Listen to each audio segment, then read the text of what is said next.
हमारे सभी आदरणीय बुजुर्ग, माताएं, बहनें और बड़ी संख्या में मैं देख रहा हूं नौजवान साथी और पत्रकार बंधुओं, मैं सबसे पहले आप सबका बहुत बहुत धन्यवाद और आभार प्रकट करना चाहता हूं। आप लोगों ने मिलकर के इस कार्यक्रम को सफल बनाने का काम किया है।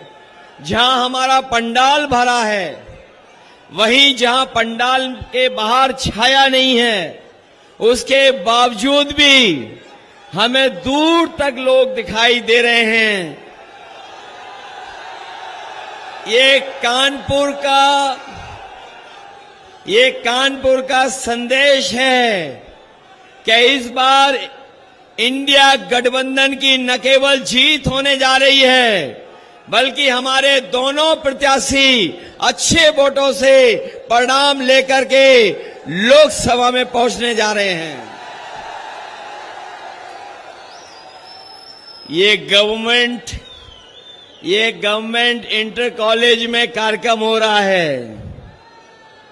ये गवर्नमेंट इंटर कॉलेज में कार्यक्रम हो रहा है। यहीं पर तय हो जाएगा कि ये गवर्नमेंट इसके बाद पलट जाएगी।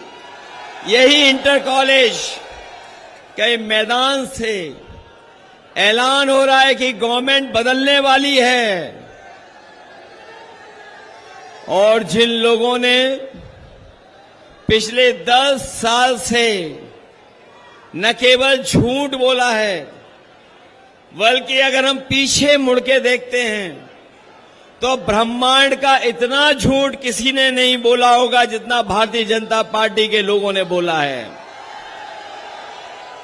इनकी हर बात झूठी निकली, इनका हर वादा झूठा निकला। जो इन्होंने कहा, जो इन्होंने घोषणा पत्र में लिखा, वो कोई भी वादा इन्होंने 10 साल में पूरा नहीं किया। आज हम और आप चौथे चरण के चुनाव में आपसे सहयोग और समर्थन मांगने आए हैं। ये चौथा चरण बीच का चरण है। इससे पहले 3 हो चुके हैं। चौथे चरण के बाद 3 होने जा रहे हैं। ये चौथा चरण ही भारतीय जनता पार्टी का पूरा बैलेंस खराब कर देगा। और अब तो केवल 4 कदम हमें चलना है भारतीय जनता पार्टी की सरकार का सफाया करने के लिए। ये लोग जो किसानों की आय दोगुनी करना चाहते थे, न किसानों की आय दोगुनी हुई, न उन्हें खाद मिली तो बोरी से चोरी हो गई।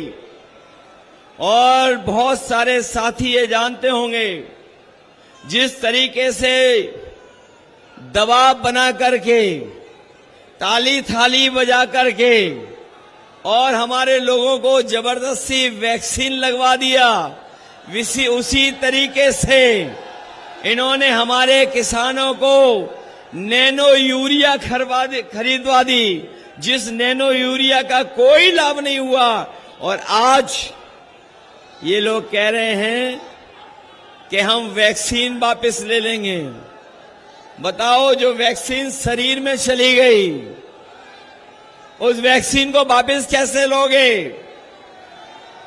कैसे वापस होगी वैक्सीन? और जो लोग वैक्सीन लगवा करके सर्टिफिकेट रखे होंगे अपने घर पर, वो जब सर्टिफिकेट देखते होंगे तो बड़े मायूस हो जाते होंगे। जिनके पास भी सर्टिफिकेट होगा, बताओ ये उन्हें वो वोट देने जा रहे हैं इनको कि नहीं जा रहे हैं? न केवल ये हमारी आपकी जान के पीछे पड़े हुए थे, संविधान के भी पीछे पड़े हुए हैं। न केवल हमारी जान के पीछे पड़े हैं, बल्कि संविधान के पीछे भी पड़े हैं। और जो लोग कहते थे डबल इंजन की सरकार है, डबल इंजन की, इनके होर्डिंग आपने देखे होंगे। डबल इंजन वालों के ही सरकार का होर्डिंग से एक इंजन गायब है। और जो यहां का खटारा इंजन है और इनका भी जो लड़ रहा है खटारा इंजन, वो पहले से ही गायब है।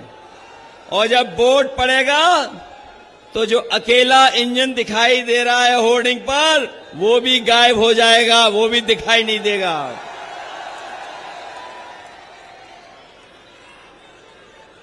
बंटवारे में झगड़ा हुआ, कभी कभी बंटवारे में झगड़ा होने से नाराजगी हो जाती है। कुछ लोगों के हो सकता है बंटवारे में, एक दूसरे के बंटवारे में सही बंटवारा ना हुआ हो, इसीलिए नाराजगी दिखाई दे रही है। और अब तो वो अपने लोगों को ही बुरा भला कहने लगे हैं। जो लोग अपने लोगों को ही बुरा भला कहने लगे होंगे, तो सोचो जब 7 चरणों का चुनाव खत्म होगा तो परिणाम क्या होगा। और वो जानते हैं कि जनता का गुस्सा 7वें आसमान पर है, 7वें चरण तक इनका सफाया होना तय है। ये जो नौजवान हमारा बिना नौकरी बिना रोजगार के, इसका भविष्य अंधकार में है। कमाल की सरकार है उत्तर प्रदेश की, जिस सरकार का हर पेपर लीक हो जा रहा है। ये नौजवान जो परीक्षा देने गए होंगे वो जानते होंगे, जब परीक्षा दी घर लौटे तो उनका पेपर लीक हो गया। बताओ पेपर लीक हुए कि नहीं हुए? ये कैसी सरकार है जो अपना लीकेज नहीं रोक पा रही है। और ये जो अग्निवीर वाली नौकरी, यहां तो बहुत बड़ा कैंटोनमेंट है और हम ये जानते हैं आंकड़ों में उत्तर प्रदेश से ज्यादा फौज में भर्ती के लिए कोई नहीं जाता था। इन्होंने फौज की भर्ती को कम कर दिया, न केवल कम कर दिया बल्कि अग्निवीर नौकरी भी 4 साल की कर दी।